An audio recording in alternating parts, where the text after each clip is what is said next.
Okay, welcome everybody. I'm Pat Babbitt. I use he, him pronouns or they, them pronouns, and I'm with the City of Tacoma's Office of Environmental Policy and Sustainability. And I'm glad you're joining today for an introduction to Tacoma's Climate Leadership Cohort, TCLC. This is a pilot program. We're in our very first year. And I'm going to use the next few slides to kind of introduce the program. And so I want to share a little bit about its background. It's kind of the vision of this program to train and support the next generation of Tacoma's climate justice leaders. And really, this came out of a desire that I think I've heard kind of for years, really, but most recently and directly from the city's climate action planning process, which took place between 2020 and 2021 across 14 months. That resulted in the 2030 Tacoma Climate Action Plan, which was adopted by Tacoma City Council in November 2021. And over the course of those 14 months, to come up with this plan, we engaged over 1,000 community members in Tacoma. And this pilot program is one of the actions outlined in the plan. It was funded at the end of 2021 after the plan's adoption by Tacoma City Council. And we're excited about this opportunity this year to really start serving our community, helping folks understand public decision-making processes better, navigating the city and sharing their voice and supporting the city to take climate action. So that's really kind of the goal of the program. We're really aiming to focus on frontline community members, which you can see on slide. And we are using kind of a loose description for that. We think of our frontline community members, the ones we want to focus on, as those that are historically underserved, underrepresented, or made vulnerable, including to local climate change impacts now or in the near future. And we think of BIPOC communities specifically, low-income communities, LGBTQ+, youth, folks living with a disability, and others kind of in the front line of climate change impacts. And so, again, we're really looking to serve them first as we build out and establish this program with help from a coordinator. And that's why you all are here. We have a grant application for up to $25,000 to implement this pilot through the end of 2022 and really build up this understanding of local climate change and civic engagement skills. So I'll kind of touch on different elements within the program over coming slides. And first here, I want to make a note about the presentation as a whole. So this presentation in large part pulls information directly from our draft scope of work. You might have seen that document on the pilot program webpage or in the application itself. This presentation works really closely with those other tools. So I'd say the other references are going to be www.cityoftacoma.org/climate-civics, all one word. Also, the frequently asked questions document, the application itself, and the scope of work document, all that I've mentioned beyond this presentation. And I also want to note that we got a lot of community input throughout the climate action planning process. This builds on many other public input processes and planning processes over recent years, as well as our biennial community survey. And so we've got a lot of good thoughts from our community on what might go into this program. But at this stage, I also want to note that A, the program's in its first pilot year, and B, the scope of work, what we plan to do with this pilot is really just in a draft form at this moment. So we're really excited about the creativity and insights that a coordinator could help us bring to carrying out this program. Okay, let's dive in. So there are a couple of major activities that the Tacoma Climate Leadership Cohort is looking to include. And the first thing that we would expect working with the coordinator would be to recruit a cohort itself. We imagine about a dozen cohort members to be involved in the program, and you can see kind of those sub-activities or tasks involved in the recruitment process.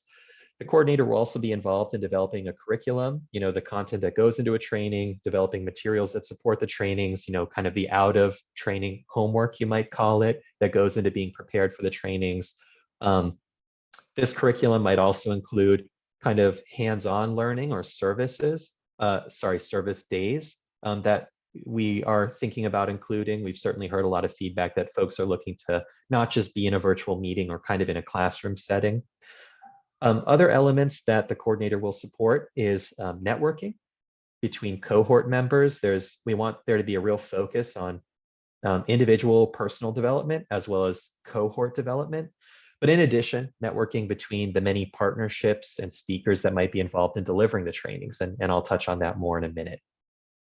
And then finally, at the very bottom of the slide, you can see demonstration projects. What we mean by that is we want to see cohort members in small teams or individually to be supported to kind of demonstrate their skills and all the good knowledge that they've gained and shared with each other as a result of this pilot program, and kind of put it to work. So that could look like many different things, but my office and the coordinator will be supporting them there, whether that is preparing and then giving a testimony on a public or community issue, engaging with one of their elected representatives, or perhaps even organizing some sort of event or discussion with the community about a topic that matters to them.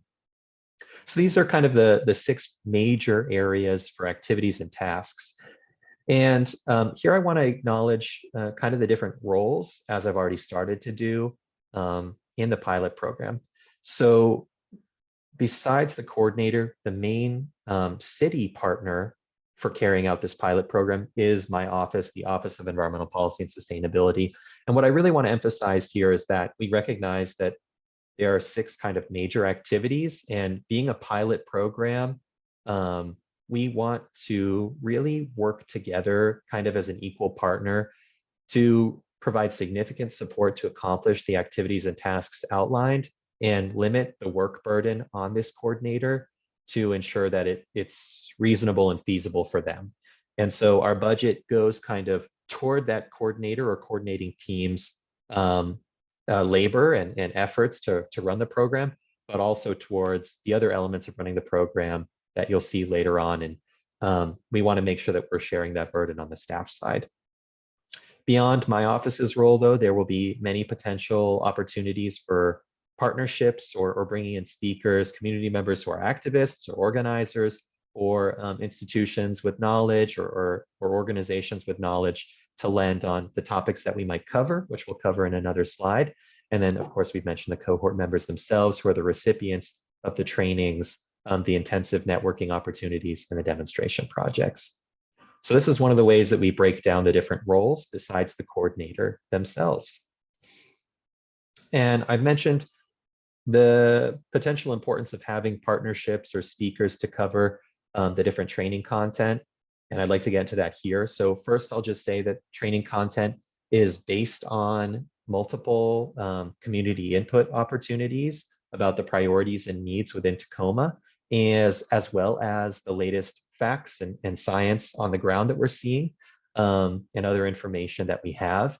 And so based on recent community input, we really want to focus on at least 5 areas for training. And I think a lot of these will kind of be at the 101 level. You know, there are entire books or academic courses on these sorts of topics. And so we want to provide an introduction that gets people learning and kind of building a path forward to learn more as it relates to the way our community functions. And so those topics include kind of an introduction to the city of Tacoma and navigating, you know, how our city works, its operations, its purpose, its services, and public decision-making processes. We also want to discuss climate change in Tacoma. We've certainly seen a lot of interest in climate change and climate action, but folks don't always have that very localized context about what impacts emission sources or solutions look like. And so we'd like to cover that.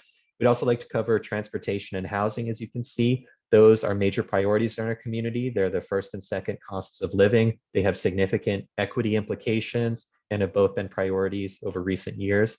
And then lastly, 5th, really diving deep on strategies to support community change, to support civic action. So preparing folks with the strategies, tools, and a demonstration project that helps them learn how to plan for civic action.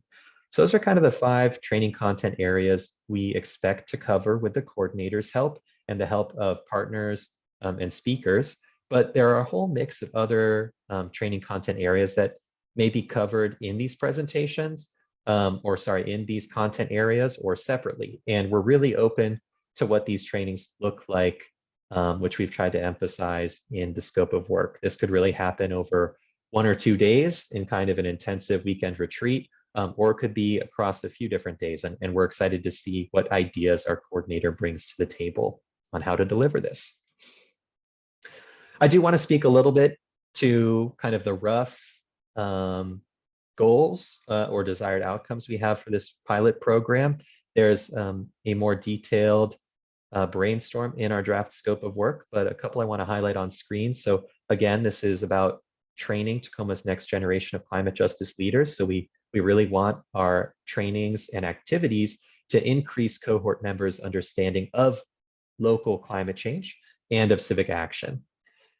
We'd also like to really be building relationships between participants, not just the cohort members, but maybe the organizations and community members that also get involved. We want to help connect issues and services and communities together. We want to see how housing is a climate concern and how climate is a social justice concern and how transportation relates to both of them and so on. This is an opportunity to connect folks and connect issues and really build community energy here for better outcomes for all of us.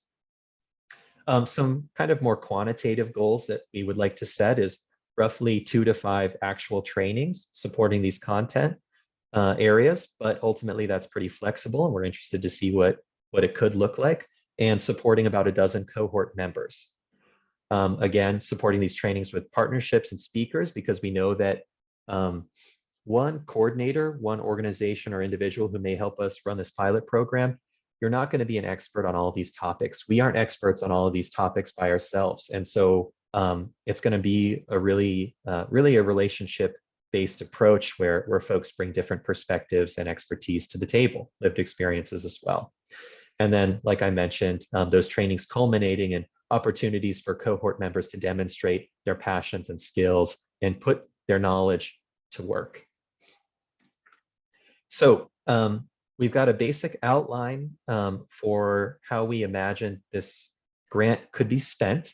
And again, this is just a draft. This was put together for planning purposes and for sake of clarity and as a communication tool as we seek a grant applicant to serve as coordinator. But again, the budget for this grant as a whole is about $25,000 to run the pilot program through the end of 2022.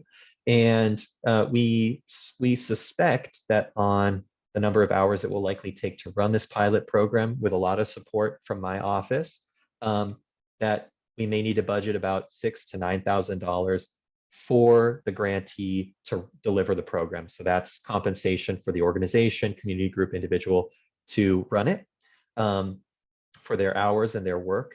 And then in addition, we want to set aside stipends for other participants, including cohort members and training partners and speakers based on their participation requirements.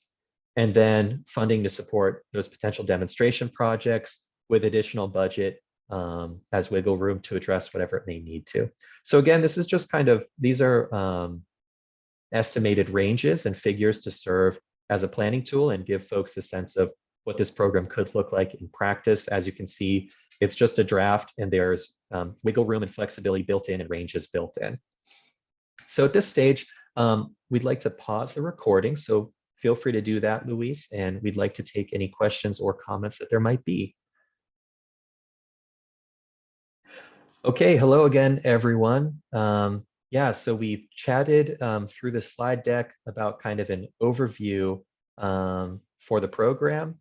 And now I'd like to take just a couple of minutes to familiarize ourselves with the application. I think there's no replacement for being comfortable with a new document or an application than kind of walking through the content and really understanding it.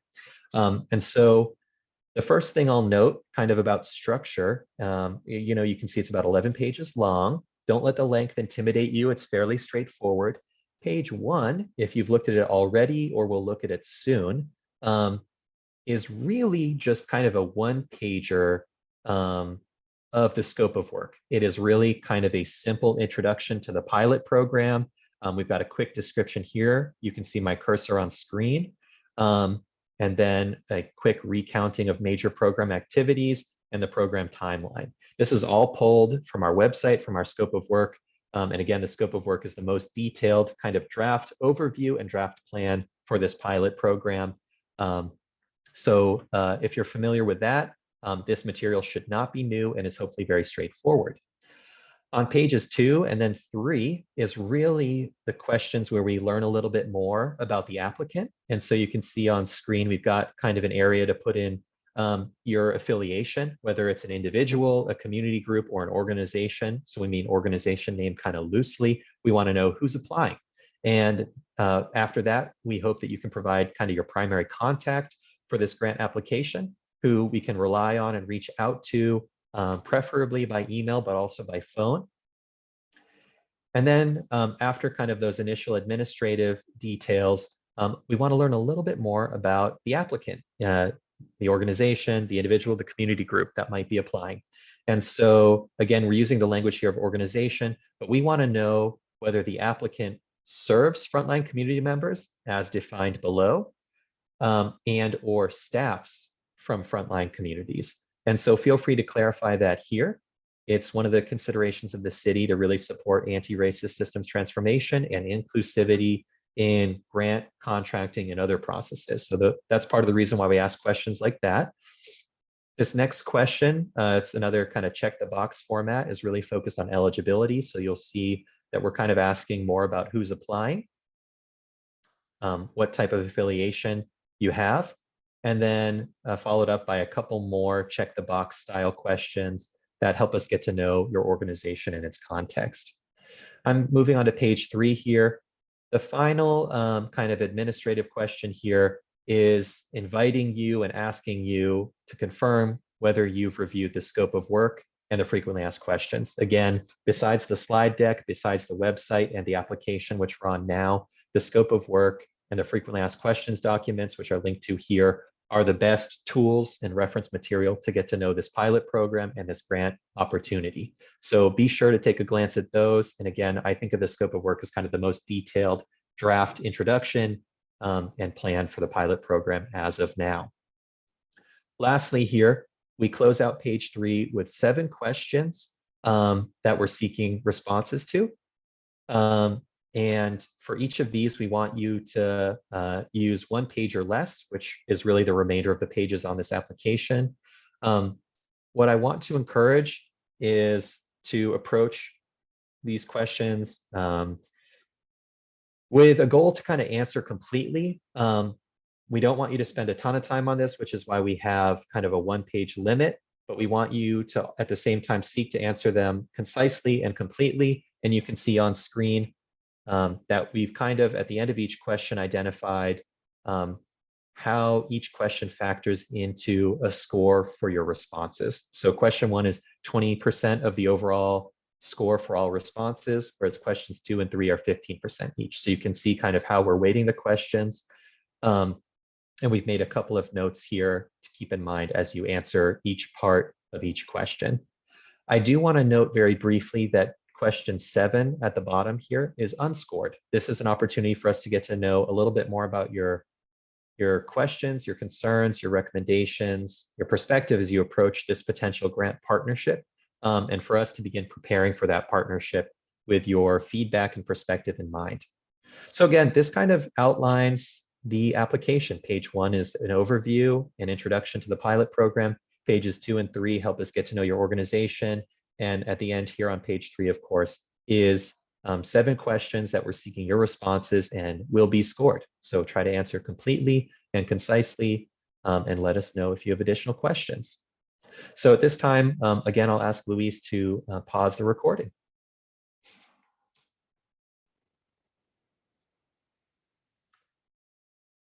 Okay, so now that we've covered kind of an introduction to the pilot program and walked through the application and taken questions, we would like to provide just a quick reflection. I'm going to try to move my slide forward here. There we go. To some final notes and context. So we want our potential applicants to keep in mind some of the key upcoming dates. And so Beyond this open house and the recording that we'll provide online to introduce folks to the pilot program and the application process, we want to offer additional support. And you can see that on screen in the next couple of dates coming up. First, we are offering virtual office hours on the 17th and the 25th. And that is an opportunity, and we'll send this information out by email. It's also going to be on our webpage, where across a couple of hours on those days, folks can kind of join our Zoom meeting, and whether they're at the beginning or the end or middle of their application, they can join and ask questions, ask for clarifications on what we're looking for with questions or their responses, and really just help them through the application process. We are also offering feedback on draft applications. They don't have to be complete. Feel free to submit that to my email, which I'll show in the next slide, where you can submit that draft application and in an offline manner, as opposed to the office hours, which will be in real time, in an offline manner, get feedback or questions on your application materials. Again, the applications are due on Sunday, May 29th, at the very end of the day. And looking ahead into early June, we suspect that there's a real possibility that we'll have interviews for some of our grant applicants. Those will likely be 30 minutes to an hour long. We'll try to kind of minimize the demands on your time for that, but that'll be a good opportunity for us to hear from some of our top applicants. And then kind of in the following 2 weeks, notify applicants of our decision. So we're excited to kick off this brand new program, serve Tacoma community members and learn what we can and improve it and establish a successful Tacoma Climate Leadership Cohort program by the end of 2022 and beyond, with the lessons of working together. So thank you for joining us. And you can learn more by visiting our webpage, cityoftacoma.org/climate-civics, no spaces, or by contacting me. As you can see on screen, this information is on the website. The key dates and opportunities to register for office hours and so on are on our website. And following this open house, we will be sending out information by email to registrants. So thanks for your time, for joining us today, or for viewing this on your own time. Again, I'm Pat Babbitt, and feel free to reach out to me about the program. Thank you.